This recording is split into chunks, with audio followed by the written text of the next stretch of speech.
Pradhanmantri Narendra Modi gi mapok numit palangi saruk ama oina sahi kharagi mamangdagi September 10 dagi October 2 phawba Seva Sapta haina palan tawduna lakli. Sahi asigi oina Pradhanmantri gi 75 suba mapok numit September 13 dagi hauduna October 2 phawba leibak sinba thungna tongan ba thaurum kya pangthokhi. Manipur dasu tongan ba thaurum kya gi manungda Nation First 875 campaign Rajyapal Ajay Kumar Bhalana September 13 Raj Bhavan gi darbar hall da haudokhi.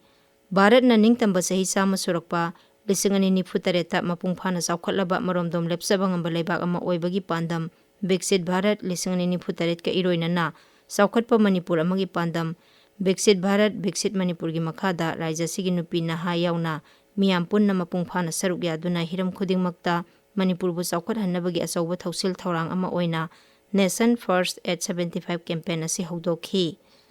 Nation First haibadi jati bu hana mangda thamduna miyamgi yaifona batauba miyamgi sebada kathokpa haibasina campaign asigi mapung oiba wakhalloni. Campaign asibu haudokpaga loinana Rajyapalna Gov Connect Manipur portal su hangdokhi. Portal asigi matengna miyamna government service ka mari lenaba thauramsingda pen da phongdokpa complaint register tawbada hena khudong chahalagani. Thaurang asina afaba lengak lehennabagi damak manung mapal phawna uhanba transparency leiba miyamgi maikaidagi government amadi political development ta active participation lehenduna afaba lengak ama purakpagi pandam phanghanba ngamlagani.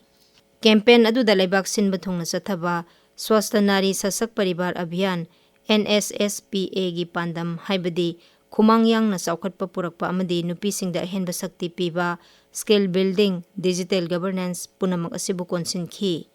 September 13 tagi hauraga October 2 phawba chathakiba campaign asina Vocal for Local amasung Make in India gi makhada entrepreneurship, fitness, Atmanirbhar Bharat, Fit India, PM Janman, Aspirational District amasung local industry promotion na chingba hena khumang chawsinnaba hotnari. Campaign asida Rajyapal na maru oiba thausil manga haudokhi. Makhoising adudi Gov Connect Manipur Grievance Redressal Portal, Manipur Milk Union mapangal kankhat hanaba thausil, Manipur da sangomgi pothok puthokpagi sector hena saukhat hanba.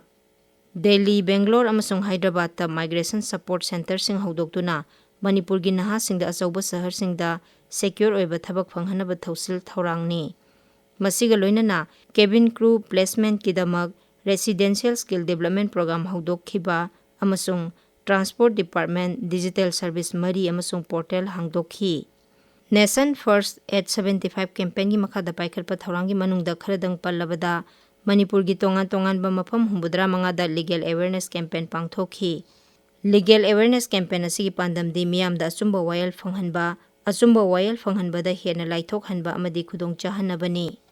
Campaign asigi makhada tongan ba maruoiba thabak 75 paikhatkhi. Gram Uday se Bharat Uday gi makhada panchayat workshop 75 da cultural program amadi competition kya pangthokhi. Vocal for Local amasung PM Swanidhi bu sagatuna iramdamda puthokpa pothoksing utnaba akhanaba exhibition 75 utkhi.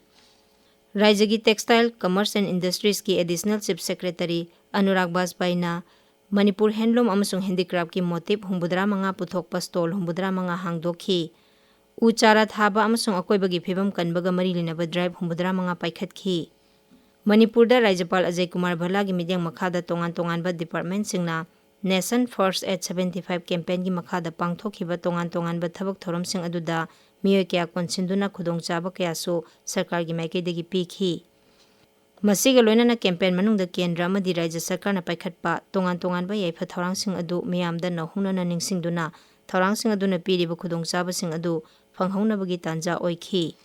Sarkarna miyamgi damak paikhatpa tongan ba yaifa thorangsing gi matangda asigumba campaign asina matamgi oina gyan lausing piba asi maikai kyadagi thagatpa phongdoknakhi.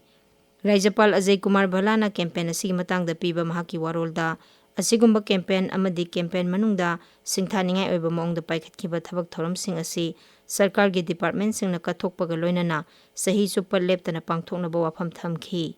Bharat ki tongan ba state singi manungda sothana leiriba Manipur gumba rajya sida asigumba campaign asi yamnamak tangai phade.